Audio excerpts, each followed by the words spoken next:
to our live review for Clair Obscur Expedition 33. It's an active turn-based RPG that really kind of innovates in the genre in a space that you would expect maybe some Japanese developers and publishers might.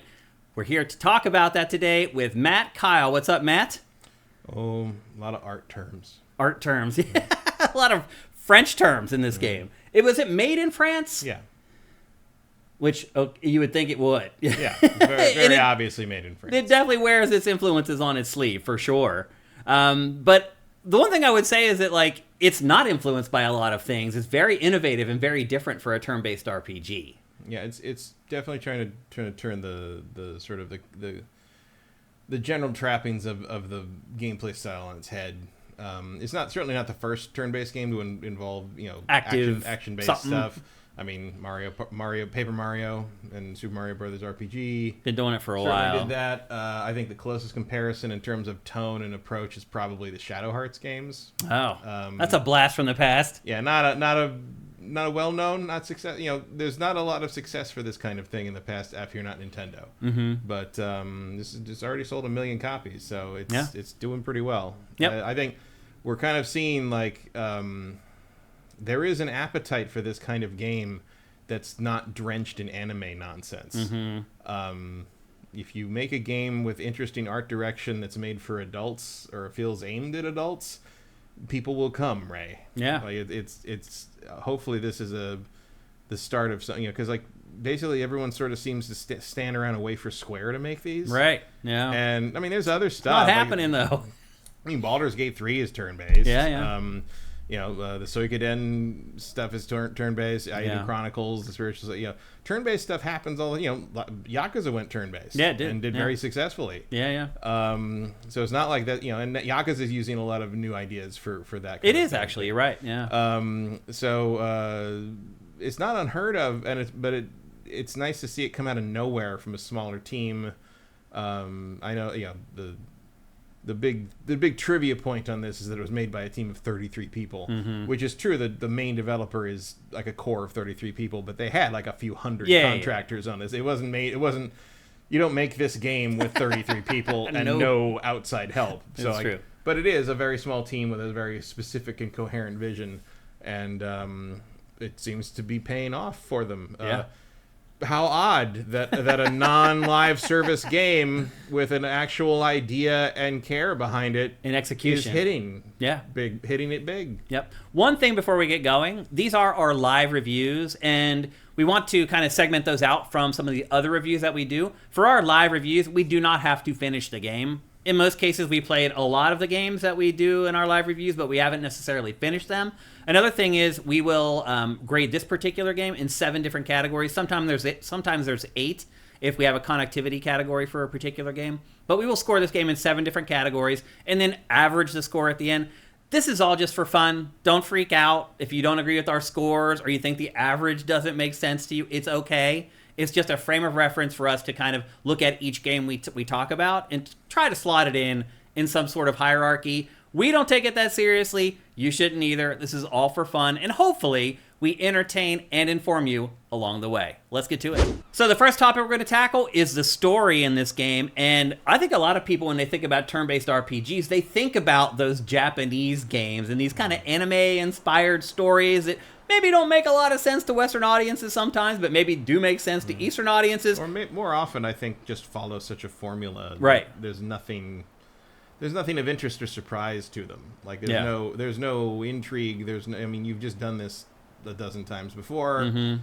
and it's almost refreshing when something throws a curveball at you. And this one certainly manages that. Yeah. Because it's not drawing from the Final Fantasy or the Dragon Quest tradition. It's there's another one that I would struggle to say what it's drawing from, in all honesty. It is drawing from the tradition of I guess what you'd call French manga. Oh, really? French comic books were very influenced by manga. There's just a tone to it that is partly just sort of how all French stuff seems, but it's it is a very French game. Yeah. It is about art. Yeah. It is very much about art. It really is. Everything is an art metaphor. The name, Clair Obscur is an art term. Yeah. The main villain is the Paintress. Also, this may be the worst title for a video game ever. It's not great, and I think the fact hard to remember. I think the fact everyone calls it Expedition 33 is notable. Yeah. Because it actually those are the words people know. Yep. I probably would have called it Expedition 33 Clair Obscur. Right. That would be the subtitle. Yeah. But whatever. It doesn't seem to be hurting it. Yeah. Let's talk about the actual plot, though. Yeah. So this is set in a world where every year this happens? Yeah. Every year, a group of people are basically sent out to hunt down this mythical person called the Paintress. Yeah. And this has been going on for 67 years. Yeah. And so you are part of Expedition 33. Yeah, and it started at like 80 or something? The very first year, Expedition 0 went out. Oh, it seemed like they're counting down the expeditions. They are counting down. Yeah. But the first one was Expedition 0, and they even mentioned that it's numbered wrong. Oh. But it's too late to change the record now. Interesting. I missed that. So basically what happens is the Paintress is not mythical. She's right there. You can see her. Because they live in what used to be Paris. Now they call it Lumiere, the City of Lights. And it basically, at some point, 67 years ago, something happened, and basically the world was destroyed. And Paris got split off into its own island, and mainland France is basically a hellscape. And so a bunch of people have survived in Paris over the years. But the trick is, every year the Paintress wakes up on this little island near a tower with a big glowing number on it, and she wakes up.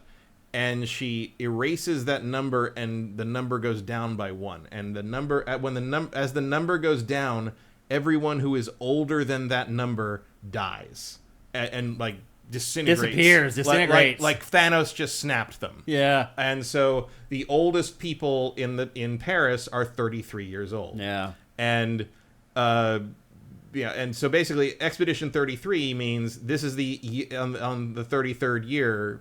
Counting down, this is the expedition that went out that time to try to destroy the Paintress. You look on down the road, it's like, are they going to send out 5-year-olds? Well, that's what they do talk about, how they're running out of time. Yeah. And it does count down. So one of the characters, his adopted younger sister, he basically complains that she has 9 years left. But when you do the math, because it counts down every year, she's like 14. Yeah. Because she's going to only live to be about 23. Yeah. And so.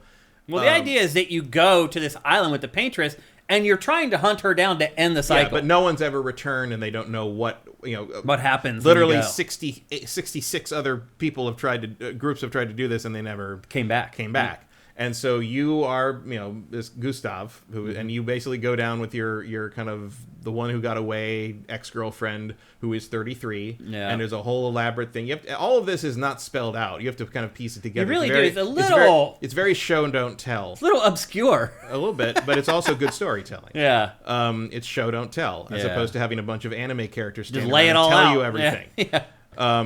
And or just repeat the same shit over and over again. This game is trusting you to understand what's happening, which is a rarity in RPGs, especially RPGs. Placing some faith in the player. Yeah, who knew? Imagine. So you basically have to walk through the whole town with her, the whole city with her, and through this festival. They throw a big festival. It's so bizarre. Everyone who's going to die when the Paintress changes the number wears this big garland of flowers, and it's all everyone just sort of accepted this. It's just sort of, what else can you do?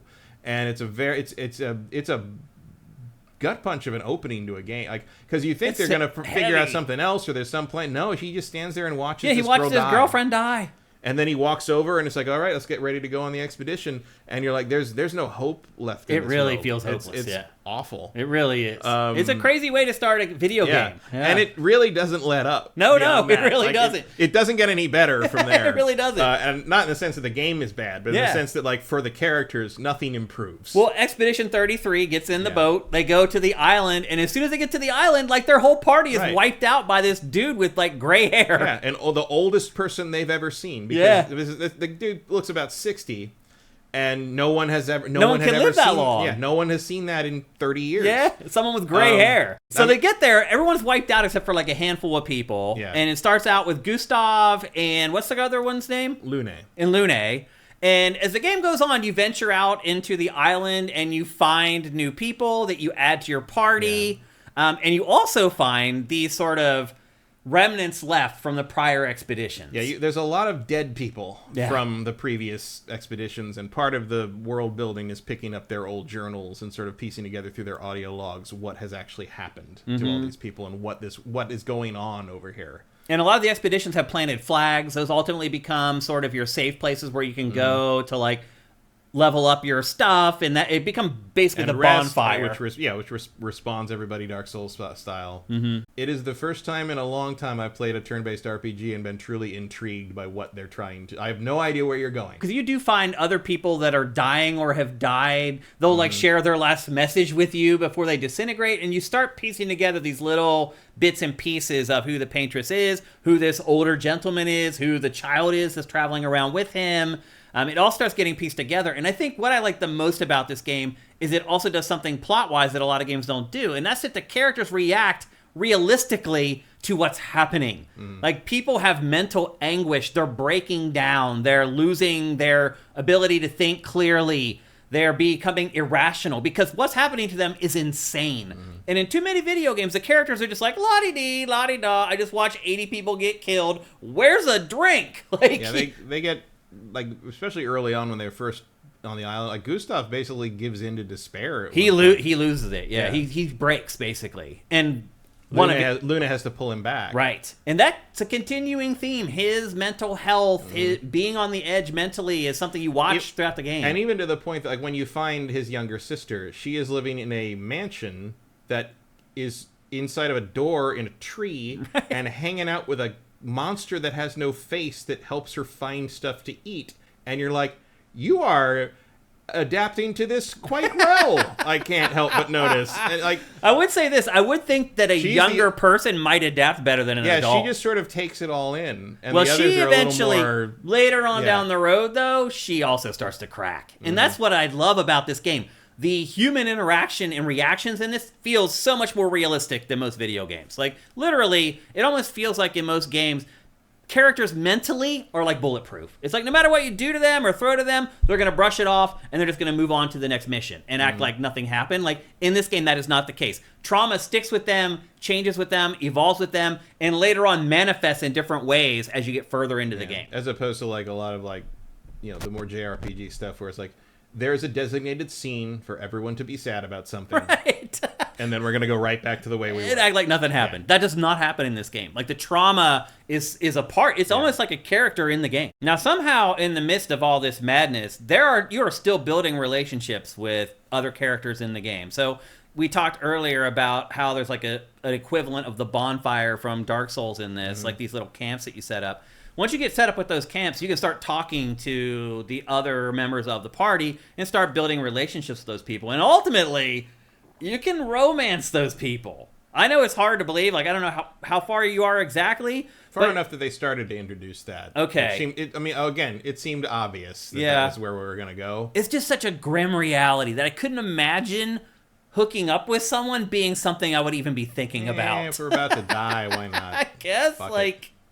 I don't know. I found that a little weird, but I don't know. It feels like it's a prerequisite for RPGs that there has to be some kind of a relationship system. Well, actually, I between... would say the opposite is true because the games this is sort of templating off of in terms of not presentation, but in terms of the turn-based thing. You're talking mostly about JRPGs, and there's never anything like that in those. I guess that's a good point. Especially like the big epic things like what this is doing, the Final Fantasy style things. That stuff is practically chaste to the degree that it's ridiculous. I mean, it's to the point that it's notable that, like, Cloud probably has sex with Tifa before the final dungeon of Final Fantasy VII. Right. Like, it's slightly implied that that's what happened they hook there. up, yeah. But, like, that never happens again. Like, when is it? That doesn't happen. Yeah, not in the game. And if you're the player. And this is like, I mean, it's French. They're not going to, like, make it sexless, obviously. Yeah. And why would you? Yeah. But, like, Gustav's arm does a lot of things, I'm sure. And what really, again, strikes home for me is just the psychological part of it. How, for the most part, all the characters in this react how a real human would react. You know, you're looking at all these people dressed exactly like you, who did exactly what you did, and they are all dead. Yep. Hundreds. Yeah. Everywhere. Yeah. Piles of dead people. Yeah, there are. Who have been turned to whatever stone. These people trying to do the same thing you're doing. Yeah. You're looking at probably your future. Yeah. So it's a sense of impending doom. And I think on the play, there's a little bit out on the player as well. Like, you feel like no one's been able to get through this before. Why are we different? You know, and I think that's kind of something that you're searching for as you play. What is different about Expedition 33 from all the ones that came before? And I think all the characters asked that question at some point or another. Some point. So I really enjoyed the plot in this. I'm thinking around like an 8. Yeah, I'd say.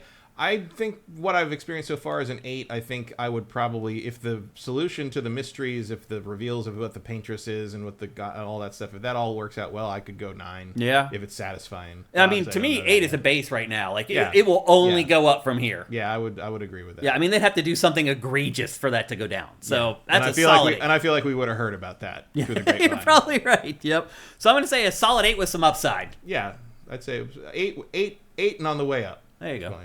Okay, next up is options. Normally with RPGs, this is a category that is really, really deep because what we talk about here is like all the gear that you get, the armor, all the weapons. How does that work? Do you level them up? Do you get new ones all the time? We talk about level design. Is it an open world game? Is it a linear game?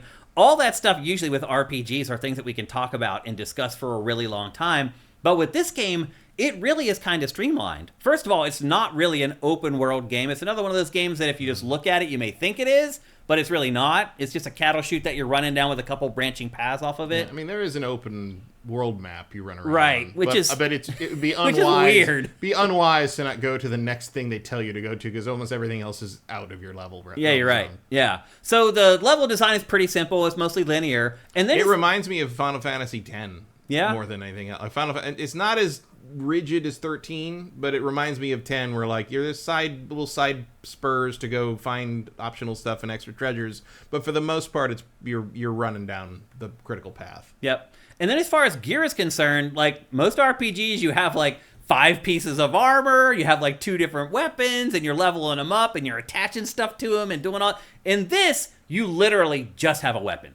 Not only that, you only get new weapons like once every like hour and a half or something like that. They're not constantly giving them to you. And a lot of times to get new weapons, you have to fight optional monsters that are maybe a little higher level, or you have to complete like a mission, like a big mission before you'll get a new one. So this isn't one of those games that has a lot of gear churn where you're constantly kind of monitoring your inventory or anything like that. Really where kind of the minutia and the detail comes in is in the skills, the magic system in the game. Although the weapons, you do get choices and you have to make your choices based on your stats because the weapons they have performance boosts based on your stats, and which is like almost lifted entirely from Dark Souls, where it's like each weapon, a lot of weapons will have like, it's like strength D and like whatever C, and you have to like if you're higher your stat in this stat will give you a better boost on that weapon. So.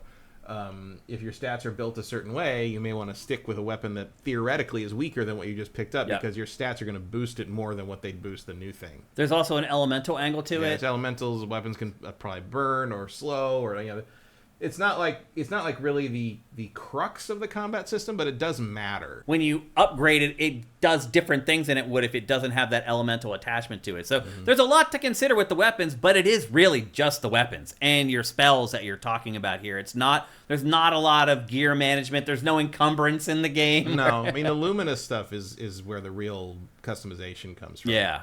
Yeah. And that's very poorly explained, I think. Yeah, I think all these systems are kind of poorly explained. The weakest link of this whole game is the menus. Like, I think the menus are extremely unintuitive. So there's weapons, there's pictos. Pictos are like little buffs that you attach.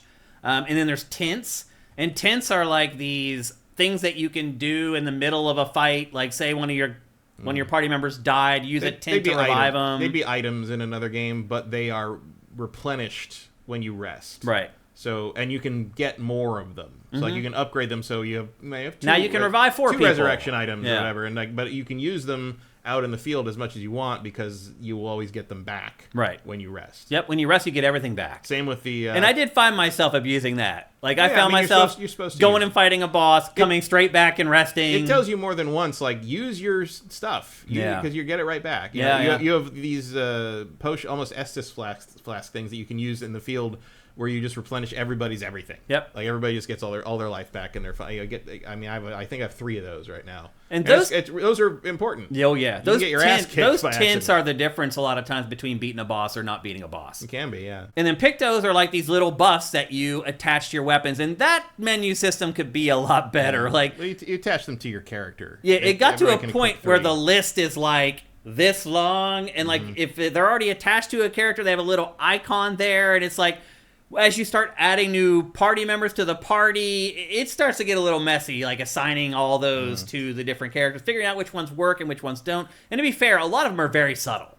It'll just add like a couple percentages to something that you do in combat or something like that. I never noticed that like attaching a new thing like made a big change in the next battle. Some of them like will give you extra magic points when the battle starts, and that matters in this game because every spell that you use has a number next to it telling you how many magic points basically you need to use it. Yeah, or the ones that give you those if you dodge. Like, right. You get a perfect, every time you perfect dodge, you get 1 AP or something. That's very good. And once you can unlock it and give it to everybody, now everybody gets that. Yep. So and it adds up. And I think that is the most poorly explained part of the combat system. I'd agree. Of the upgrade system is what Lumina is. And it's confusing because the thing I didn't understand is when you do the 4 battles with the Picto, when it unlocks the skill, right? Right. It only unlocks it for the other characters. You like say it's like the example I think was called Vitality or Vengeance or something like that. That was on Gustav. So to have that ability, Gustav still has to have the Picto equipped. Unless I give that Picto to another character, and that character does 4, and then that's unlocked for Gustav. Interesting. So Gustav, that's weird. All of a sudden it became much more obvious why you are trying to work so hard to get Lumina point upgrades for each of these characters. It never explains how the Lumina equip system works properly. So the curator we mentioned, Matt mentioned earlier that he's this character with like a hole for a face or whatever that she's like buddied up with, and he's been helping her find food or whatever. He eventually joins the camp. And he becomes this person in the camp that you can go to, and he will basically do what you just said. He'll increase the Lumina points for each character and improve the tint potency. Eventually, you get another person who joins camp, which is like this gigantic balloon-like creature that you end up using to like cross like mountains and water and all this stuff. Like, and he just hangs out in your camp, and he's like this like 30-foot tall like balloon dude. And you're just like, okay. Yeah, we ain't hiding from anybody. You know. It's really funny. I have 3 people at my camp that you probably don't have at your camp right now, and they keep adding. And the one thing that's weird about the camp is like they don't just put everybody together. It's like this big area, and you have to like run out to like these edges to like talk and use all the stations. That's just nitpicking. But the bottom line is the options in this are different from pretty much every RPG out there, which is great. The problem is the execution. To your point with the menus, they're very confusing. Like if the menus were intuitive, I think it would be a very streamlined system that encourages experimentation. Right. Like I would probably enjoy like oh, I'm going to try this and see if that combos with this, and then I'm going to they got kit for half my health. I'm going to go try that. Go back into the rest point and do it again. Like, you don't really lose anything if your experiments don't work. You can always run back to the flag and try again. Yeah. I'm saying options 6. Yeah, like I would bump that a point or 2 if the menus were really intuitive and elegant. Yeah, but they aren't. I think the systems are there. The options are there. Absolutely are there. It's they're inaccessible. Yeah, the fact that I missed like there's basically like 4 major systems in the character customization. There's the weapons, there's the Pictos, there's the skills, and there's the Lumina. And I missed a quarter of that for like 3 hours because I didn't understand what the menus were not telling me. I think most people will do that unless they watch this live review. Okay, next up is interaction, the gameplay, what it feels like to actually play the game. And obviously, as we've talked about over the last few minutes or so, whatever, is that this game is a turn-based RPG that plays unlike really any other turn-based RPG other than one that you managed to pluck out from like 20 years ago or whatever.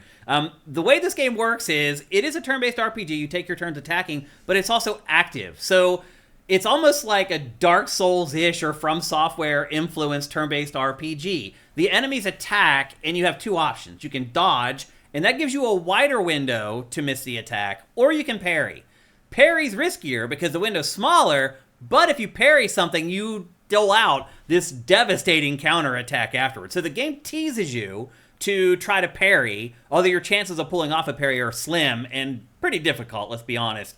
Or you can dodge and do a perfect dodge and still get some bonuses, but not the massive counterattack that you would get from parrying. So it's Dodges this are much more risk-reward thing Yeah. that, for me, it's like an enemy-by-enemy basis. Some enemies are easier to parry than others. Yeah, well, they even say one of the tips they do give you is dodge attacks until you learn them and then try to parry them. Yeah. And the one key, apparently, and I still am kind of trying to pick this up and figure this out because I'm not very good at the parrying yet. I'm not either. It's hard. The perfect dodge and the parry timing are the same. Oh, they are. So if you can perfect dodge reliably, you can parry reliably. Yeah. The problem with the parrying for me is I'm still not 100% sure whether the parrying timing is when you press the button or when they finish their parry animation. And I think it's when you press the button. But sometimes it really feels like I have to anticipate the hit so they're in their parry animation when the hit comes, and I just haven't quite figured out the consistency on that yet. I haven't figured it out either, in all honesty. And I played Which is a weird. lot more than you have, and I still haven't figured it out. When I played a lot more parrying games, I mean, Right. I can beat Sekiro bosses without getting touched, and Right. sometimes on this, I'm just like, I don't know. I don't know if they want me to dodge a lot. parry when the attack's gonna land, or like the split second before it lands. Like, They want it when it lands. That exact moment? That exact moment. But like it's probably within, I'd say, 5 frames. Yeah. But the problem I'm having is I can't always tell because I don't. Again, you just have to learn it from dodging, and when you get the perfect dodges down, you're like, oh, that's when I need to do that. But I'm not very good at the patience for that because the parry reward is so good. Because you can have boss fight times if you do the parry. Yeah. But like they're gonna punish you for it. Whereas the dodging you can get through the game dodging just fine. the game gives you leeway. Yeah. For the most part. Like, you don't have to parry or dodge every attack. And I find the bosses are easier to dodge. The tells are more obvious. I agree. Than the regular enemies. I agree with that. And they should be, because they will take like your whole health bar with 100%. one landed shot. You know, regular enemies, even you get the shit beat out of you, you can always run back to the flag and heal again. Where bosses, you probably want to get through them. Yeah. And then another element is jumping. So some enemies, there will be like a yellow, almost like signal thing that pops up before they attack, telling you that you need to jump. And if you jump and you time it right, you can squeeze the right trigger in midair and also do a devastating counterattack. But I've struggled till even with the yellow icon. The jump stuff I have down. I can jump usually. I'm solid on the jump and counter on that. It's just whether I'm supposed to jump or block or parry, that's where I struggle. So I don't always get it right. Well, you learn it, and like they do tend to call it out. Like, yeah, you do need to listen to your characters. You're right. This is the worst podcast game, by the way. We talk about great podcast games you can play while you're listening to podcasts. You have to concentrate on this game. One of the reasons I'm not further in this game is because you have to concentrate to play this game effectively, and especially this week, I've just been multitasking. It's very but also it's very hard to like sit down and be like, okay, I can either concentrate real hard and play this game, which is very kind of depressing and oppressive, despite how well done it is, or I could completely turn my brain off and play Oblivion for 3 hours. And Oblivion, very well named, because that's basically what your brain does the whole time. Mike Tyson says, you're bolivious while you're playing. I'm oblivionous the whole time. I got 3 podcasts on at once. Yeah. You got to listen to everything. You got to know the timing, because also so much of the timing on the enemies attack in a rhythm. Like there's almost a musical, like almost a music game quality to it. Yeah, some of the magic attacks from the enemies, if you listen to them, it's better to listen. Boom, yeah. And you got the timing. Boom, boom. Third one is you. Boom, boom, button. Yeah. Boom, boom, button. Some of the attacks are like that. Not all of them, though. No. And then they do the thing where it's like hit, pause, and hit. And you're like, oh, fuck you. The game's pretty challenging. Yeah. But because if it's a combo, you only get the counter on the parry if you parry all the hits of the combo. Yeah, I know. So there's your risk reward. So it's challenging. It's not as hard as From Software games, I don't think. Like, I've not been so frustrated that I wanted to stop playing like I do with From Software games. I would say it's as hard in terms of a turn-based RPG as From Software games are for an action RPG. I'd agree with that. Yeah, that I'd agree with. The difficulty in this game just isn't because one of the big limiting difficulty factors in From's games are the stamina bar, and you hate stamina bars. Right. You don't actually hate anything that this game is making you do. No, you're right. Yeah. If this game had a stamina bar for the dodging, you probably would have a different opinion. You're probably right. Yeah. But I would say this is. I mean, I don't want to go into the Dark Souls of turn-based RPG. It's not that, but But I would say the challenge level is pretty close if you want to be playing it optimally. And it's a different kind of challenge for most turn-based RPGs. It's not figuring out how all your spells fit together and getting that last hit in. This is about your timing, your physical timing with your hands. The closest approximation much of the time is probably Paper Mario games. Yeah. And the Mario. But the windows in that are wider. The windows in that are wider, and the penalties for failing in those windows are not as harsh. Yeah. They're not like. I mean, if you miss a parry for some of these enemies, you're losing half your health. Yeah. And the punishment. And look, the tints and the various abilities you have can make up for that. Like, you're not doomed if that happens, but you better be sure that what you're about to do is going to work. You better be pretty confident in what your timing is. And that's how it should be. Aiming the gun. So you have a gun in this game, which we haven't mentioned yet. And you can start fights and enemies have weak points and you can shoot their weak points. And there's some enemies where you have to take out weak points. There's some bosses where you'll shoot them once and they'll kind of bend down and it'll expose the weak point. You have to actually aim and fire real fast. Or the flying ones that basically dodge everything except shooting. Right. But the aiming is so squirrely, and I play a lot of shooters, and the reticle, I just can't ever get it exactly where I want it. I haven't had that problem on mine. Yeah, I've had tons of problems with it. I can't get it where I want it. I haven't played it on console. I've been playing on PS5. And then the climbing and the jumping, why even have it? It is so bad. Why even have it? It's very automatic. It's just awkward and weird. There's lots of invisible walls. It's I think I should be able to run up that. Oh, I can't run up that. I feel like there's some corners cut in the game to get it out. And then the mark system where some attacks will mark an enemy. What does that do? There are other abilities that will have a bonus thing that triggers if you hit a marked enemy. If the enemy's marked. Gotcha. Yeah. I kind of figured that one out, but I was still a little bit confused by it. It's weird because it only lasts one turn. So you basically have to really plan those out.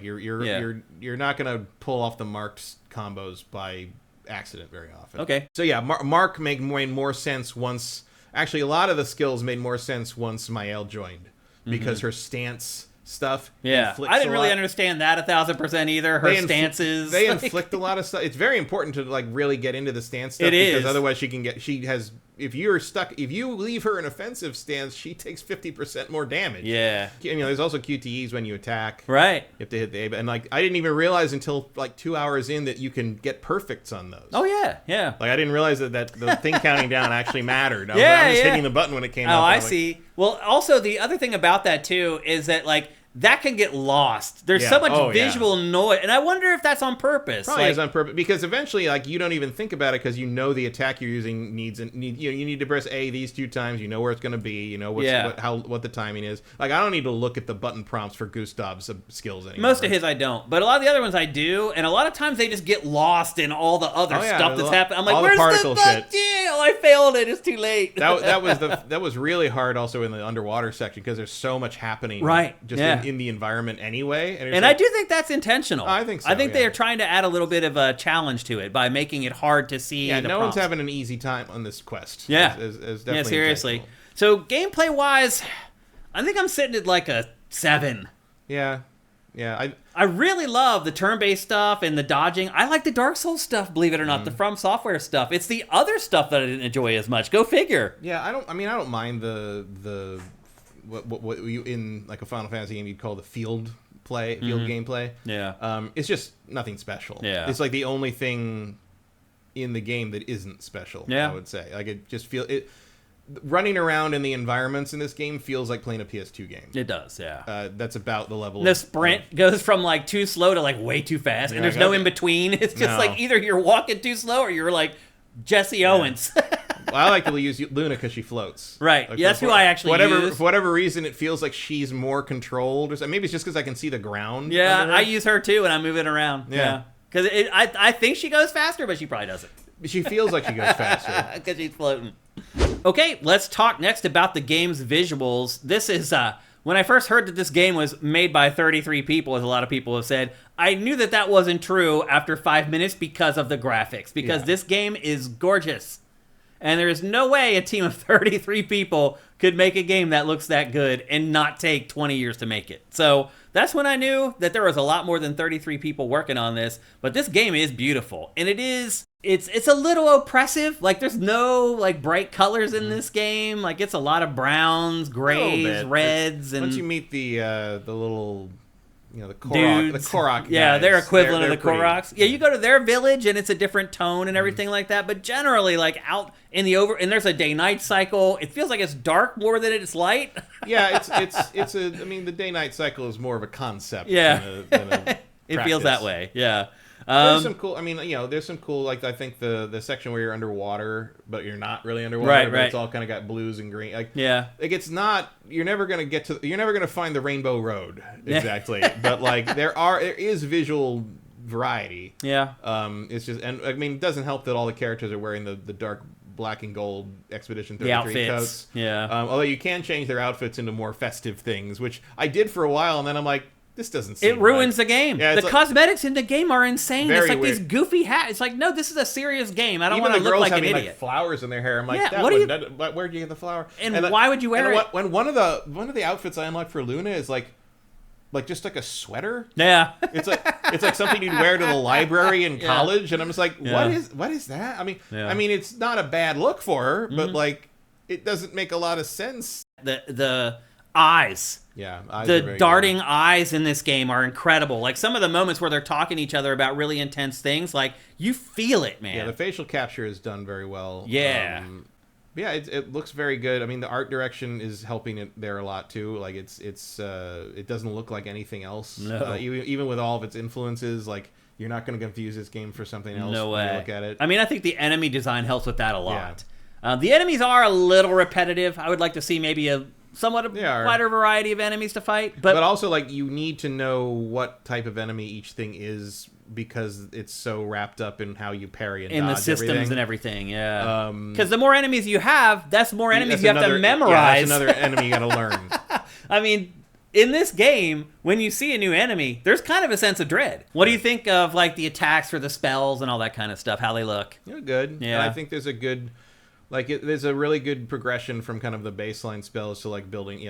Like Gustav can build up his overcharge attack based on how many charges he has, and like there's like a lower. If you only have 3, he's gonna be like, oh, it wasn't very strong. It's not gonna look very impressive. You got 10, then it's gonna like really turn. It's gonna turn red, and it's gonna go crazy. It all kind of has a really good visual payoff. Yeah, the visual messaging is good in this game too. Like I like when you finished off an enemy, and it does that like real impactful attack, and then it goes into slow motion, and you get this sense of relief that comes over you. It has a really good visual impact to everything. It's a very satisfying like way of doing a lot of things. Both getting the hits in, when you dodge things, the counters feel really good when you pull those off. The parries feel really good when you pull them off, and a lot of that is how in similar to ways to how God of War does it, where it's like it's knowing where to cut frames out. It's knowing where to like make that stop real quick, and it's can you give it weight to the hit? And I mean, there's very few things more satisfying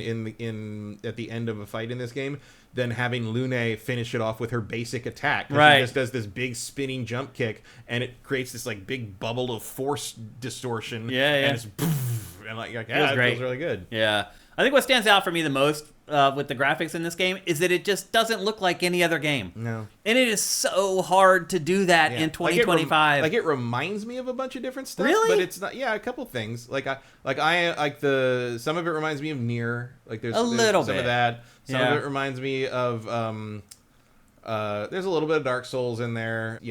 A lot of it. They're wearing a lot of their influences on their sleeve, but they are not copying anything. I guess would be the way to say it. Game runs well, frame rate holds up, never saw any slowdown or anything like that. No. Overall, great looking visual package though. I'm thinking like an 8.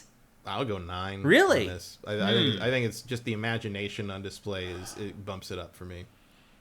Because we don't have a separate art direction category. No, you're right. But I'm looking at sort of the tech side of it as maybe bringing that down a little bit more, I guess. I think the tech is good. It cheats because it's not a big open world. And it's no Cyberpunk, so I wouldn't go 10 because Cyberpunk is both like an aesthetic achievement and a technological achievement, like that, it'd be hard pressed to parallel that with anything other than maybe Last of Us 2, or Assassin's Creed not a lot. Shadows. Yeah, there's not maybe? a lot. Yeah. Like that's a very small club. But I would bump this. I would say if you're just going tech, I'd say 8. But if you're going to factor in how unique and singular this is, I go 9. Okay, I'll bend to your 9. We'll go a 9 for graphics. Okay, next up is sound, the audio in the game.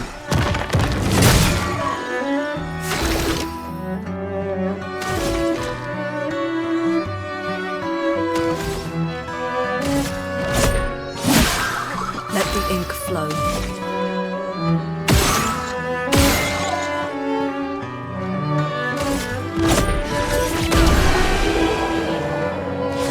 The first thing I want to say is I would never know that this game was developed in France, because the voice acting in this game is absolutely incredible. I still can't believe it. I lost hope after a while, but you all survived. What was your plan if we hadn't? Oh man, like especially the younger girl. Like, yes, she's very good. She's so good. And I don't even, the voice actress or actor may be 40 for all I know. Yeah, you never know. You don't know? Most of the little boys in animation are, women. 30-year-old women. Yeah. But her timid nature that comes through in the voice acting is like, wow. As she finds her footing throughout the game, her voice changes. She becomes more authoritative, more assertive in her voice. It's really awesome. And Gustav, like, he's terrified. It comes through. Like, what I love about him is that everybody looks at him to be the leader and the tough guy. He's not. He's like the biggest wimp in the entire party. And a big part of the story... He's almost there because he doesn't know what else to do with right. himself. The big part of the story is and his he has transformation. To because he invented the luminous stuff. Right. It's like... he transforms over the course of the game and becomes the person ultimately that they want him to be. And you hear that in his voice as well. But beyond the excellent voice acting, this may be the best soundtrack I've heard in years. I like the soundtrack in this game so much that I went and watched a documentary about it on YouTube. Seriously. And learned about how they made the music. It is incredible. So the audio in this is great. I'd give it a 9. Yeah, I agree. It's right up there. Yeah. Okay, our next category is progression. This talks about how you level up, how the game holds your hand to show you where to go. Are there waypoints? Is it confusing at times, figuring out what you need to do, where you need to go? Are there choke points where you fight enemies that you don't feel like you can defeat? That type of stuff. I think generally what I would say first off is that this game is pretty linear. Like they don't give you a lot of leeway to like go over here and do this or go over there and do that. Now there are paths that break off. The paths are pretty short. Right. It's like you're going to get to the thing. Honestly, it's not that different from Oblivion, where any kind of extra spur on a cave, it's going to be one hallway in a room. Yeah. And you're going to find the thing. And maybe there's an enemy there. Yeah. If it's a really good thing, there's an enemy that you have to fight before you can get the good thing. But otherwise, the level design in this is pretty simple. It's hard to get lost. I will admit, though, I did get stuck a couple times because the game doesn't really give you waypoints. The closest thing to waypoints are the flags. Right. Which you can fast travel between. You can. And you always know, like, okay, if I found this flag, I'm probably going the right way. This is the way I need to go. Right. The only time I got lost, I think, was in the underwater section. And I had actually found the next flag already, and I knew there was other stuff to find. So I went and I activated that flag, and then I went back, and I went around, and it was actually a pretty long detour. And by the end of it, I'm like, oh, there's nothing else here. I went back to the previous flag. And I couldn't find anything else to do, and I completely forgot about the other flag. So I went to the flag, and I'm like, well, maybe I can fast travel. Oh, there's the other flag, right? So that was my fault. But in general, it's pretty well signposted. There's just a couple... which is good because, again, navigating the environment isn't really very interesting. There's no map. No. That drives me crazy. That bothers me probably more than anything in this entire game, not having a map. Because it's I hadn't thought of that. Yeah, there isn't one. But generally it's not a big deal because the game is so linear. But there are some times where you get into areas where there's like branching paths going everywhere and they all look the same. And it can be a little difficult to, did I go down that one already or not? I don't know. Well, it's like where it's like go north where the weird coral is. I'm like, right. I did. And there was a optional boss that just eliminated me. I second guess myself a lot in this, where I'm like, am I going the right way? Am I not going the right way? Oh, I'm not going the right way. And also, just to say, when you finally do find the place you're supposed to go, that coral isn't weird. It's just coral. Like, it's weird that there's coral on the surface. Yeah. And, like, suddenly you're underwater. Yeah. But the coral is very normal looking. Yeah. Just saying. Now, this isn't an open world game, but it's also not, like, linear. So linear that if you can't beat something, you're screwed. There are usually other things that you can go and fight. It's also very easy to grind in this game because you can just go back to the flag and rest. Everything respawns. Go fight the same 3 enemies. There was one section it's always where worthwhile to go, get another level, throw another a few points in your health. it'll make a difference. You will feel the difference in the battles, in both the damage that you output and the damage that you take. So, and I think the game intends you to do that because the cost of your skill tree goes so high It really so does. soon Yeah. that they really do expect you to be racking these levels up pretty fast. And you do end up having to fight a lot of those same enemies over and over again, but the advantage of that is that you've learned their patterns, and maybe you can parry them, and the fights don't take quite as long. So there's a method to the madness, I guess is the best way I could put it. I think generally the game didn't put up too much of a fight, like... Even for, it's challenging at times trying to time those. But again, the game gives you a lot of leeway. Like, I never felt like I was stuck in this game. No, you just need to pay attention. Yeah. Pay attention to what they say or something in the environment or whatever. Or just pay attention to the fights. But I never felt like, I have to beat this guy. I can't beat this guy. What am I going to do? Like, that never happened to me. It's like, oh, I can't beat this guy. I'll go fight this other guy 4 times. I'll go up a level, and I'll come back, and I'll probably whoop this other guy's butt. That's sort of how it worked out for me. And the combat's fun enough that grinding never bothered me that much. And you fight a guy like 4 times, you go up a level. So it's not like you have to fight 20 dudes or 30 dudes to go up a level, and it becomes annoying. The grinding isn't too bad in this. So, yeah, I found generally the overall flow of the game to be pretty enjoyable. Like, it put up enough of a fight that I felt like I accomplished something when I finished something. But it wasn't so much that I felt despair and like I was doomed, and what am I going to do now? That happens to me in From Software games. Not in Elden Ring because it was open world, but all the Dark Souls games, that's where I would get to. I'm like, I have to beat this guy, or I can't go forward. And I don't want to beat this guy. I can tell it's going to take me 3 hours. Forget it. I never felt like that in this game. There's nothing unique about progression in this or the level design. No, I mean, I think one of the reasons this game works for so many people is it is recognizable as sort of the game it is, as the type of game it is. Yeah. And I think maybe even the fact that certain elements of it do not transcend how these games behaved on the PS2 and PS3 is an advantage to it. Yeah. Because it kind of drives home more directly the enhancements and the innovations in the combat and the just storytelling. Yeah. Like, it's like you think they're putting too much salt on the chicken, but then you taste it and you're like, oh no, they brined it. It's like, Yep. So I don't know. I you're right. It's not really anything special, but it's sort of like this. But it feels like it is. But this aspect of it not being anything special is kind of exactly what it needs to be. Yeah. I'm thinking like a 6. Yeah, 6 because or a 5, it really is kind of average, but there's just something, to your point, there's something about it. It's got some little spark to it that makes me feel like it's not a 5. Yeah, I think 6 or 7. I mean, I do think the progression is rewarding in the sense that you do feel the level ups. That's true. Yeah. Which is, and you get having the choices of which skills to upgrade, and each of those skills actually does have a pretty tangible level, even when you're just putting 3 points into something at a time. No, it does. You feel it. And you feel it in the weapons, because if you're upgrading along with what your weapons use to enhance, like that's, I think there's a lot happening there. All right, our final category is value. Generally, we probably top level of this, we kind of look at how long the game is, if there's any sort of replay value. We look at the cost of the game. In the case of this game, it costs $50. And at first I saw that and I was like, oh, wow, like they're giving us a good deal because it's a new IP and they're a new studio. But as it turns out, the game is not as long as you think. The game's only about 25 hours long, which is plenty. But I think for most people, when they think about RPGs, they're like 50, 60 hours, or I'm not going to be happy. I'm okay with this game being 25 hours. No, I think, especially for a story as interesting as this, I think it should be as long as it needs to be to cover itself. Yeah, for sure. And it seems like it does that. I mean, neither one of us have got to the end of the game yet at this point. But the pacing that I've seen so far, and I'm a little bit further than you, and it's continued the good pacing that it had before. But I'll say this, Matt, like I haven't even begun to become tired of this game or its combat or any part of it, honestly. Like I'm not wearing out on this game. I am enjoying like every moment of playing this game. And so if I can get 25 amazing hours out of a game for $50, that's a pretty good value proposition for me in 2025. Yeah, I think so, especially with this level of quality to it. What do you think about the possibility of replaying it? Do you think there's value in that? I mean, assuming the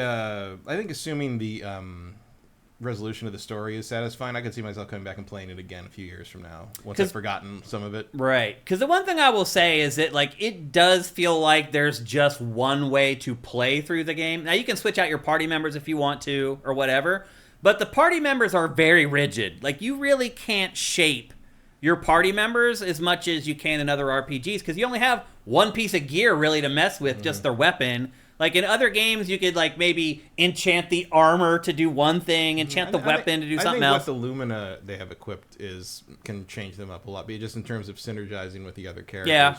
You're gonna have to build a replay. If you want to do a challenge replay, I think there are difficulty settings, and I think you could maybe try to use the characters you don't naturally click with, right? Like that would be a very different way of synergizing. Like test things. Your will, test your might, test yourself in some way. Yeah, but also it's like you don't really need to be all that. I play plenty of things years later that I don't fully remember, just enjoyed, and the story doesn't need to change. I can't see somebody finishing this game and immediately going for another run. I can, really, but they're weird. I wouldn't. Yeah, I wouldn't either. I don't feel like each playthrough is going to be all that different. No, but I've seen people so over the moon about this thing that I guarantee you people are going to do that. Some people will that really love it, but I think the average player will finish it and be like, I'd probably do basically the same thing on another run. Yeah, but I think you can come back to that in 3 or 4 years and still think it's good. And that's another kind of variable in this is like, if you can come back to it in 3 to 4 years and play it again, how much value does that add, Versus being able to play it right away again, I mean, I think it's better to do that. Yeah. Like, I don't... Forget a little bit about it. There's plenty of stuff to play, in the meantime. It is always interesting having that layoff and then playing a game again. Because you've forgotten some parts of the game, but you remember the biggest, most important parts of the game. And then going through it again can totally change your perspective on both. So... it is a little bit interesting that way, but I think generally this is average for value. 25 hours, $50. That seems about fair to me. I'm thinking a 6, 7 for value. Yeah, I think 6 or 7 is good. Which one do you think? I go more 7 because it's such a high quality product. Because it is different. Yeah. And we do give a little bump for games. You're getting something for your money that you wouldn't get from an equivalent game in the same genre. I agree with that. We'll give it a 7. Okay, so we've tallied up the scores, and the average comes out to a 7.4. Again, I want to remind you, as I mentioned at the show's open, that our scores are just for fun. They're for a frame of reference. We're never going to submit these scores to Metacritic. No one's going to lose a bonus over our score for this game. It's just a fun way to kind of look at all the different games we've done for our live reviews and kind of slot them in and say this one scored a little bit higher. In the grand scheme of things, it means nothing. So that said, 7.4 average, Matt. Having known what we've reviewed with our other live reviews, do you feel like that score slots in nicely for this game versus the other games that we've tackled in this way? I think it might be a little low. Yeah. But it's more in a sense of greater than the sum of its parts thing. Yeah. I think a lot of it depends on how much value you place on games doing stuff differently. And in my opinion, I place a lot of importance in that. So if I were to spin this, I would definitely spin the score up. Like when I worked at GameSpot, we literally had a category called spin, where you could put your own impressions and spin on the score if you saw the score and weren't happy with it, which is kind of funny. Right. Well, so I'm much more, for me, I put much more emphasis on execution and doing something well rather than doing something new. And I would also spin this score up. Okay. So when I think both of us are doing that, I think that says something very positive about a game. Yeah, this game's great. Yeah. It is really, really good. It's the best turn-based RPG I've played in a long damn time. I think it's definitely going to be in the Game of the Year conversation. Absolutely. And I think it's going to be in the discussion of influencing other games for years and years to come. I think you will see a little bit of a turn-based combat renaissance. There is... What's this game called again? I'm just joking, but seriously, it's the worst titled game ever. But you are going to see clones of this game. There's somebody working on one right now who started as soon as they played this game. That is how influential this game feels when you start playing it. I'm like, why hasn't Square Enix figured this out? It's been doing this for 30 or 40 years. It should have figured this out before any other studio.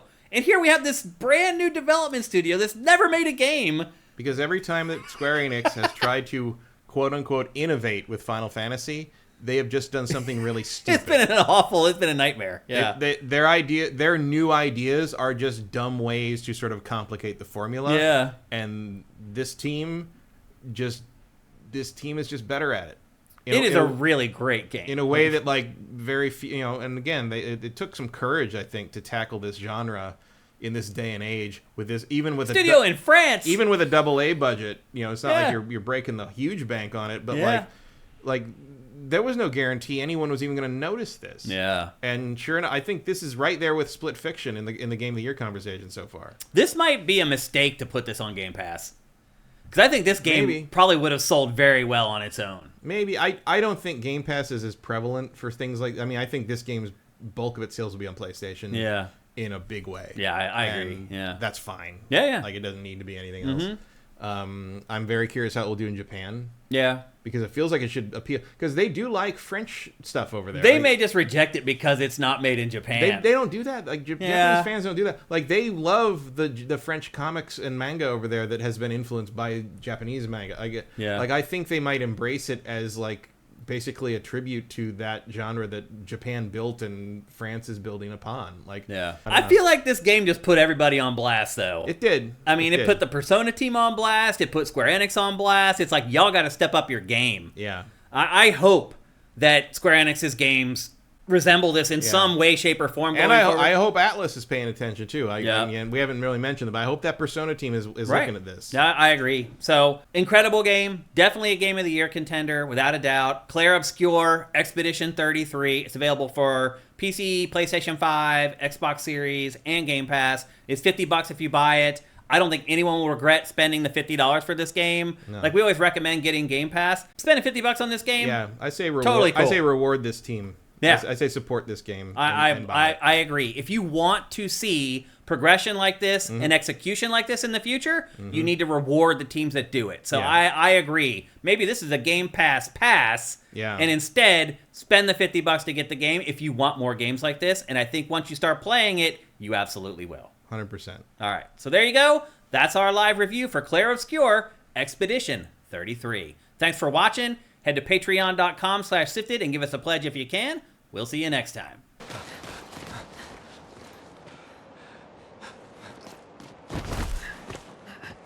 Leo!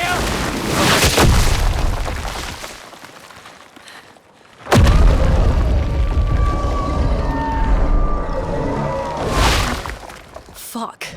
It's big.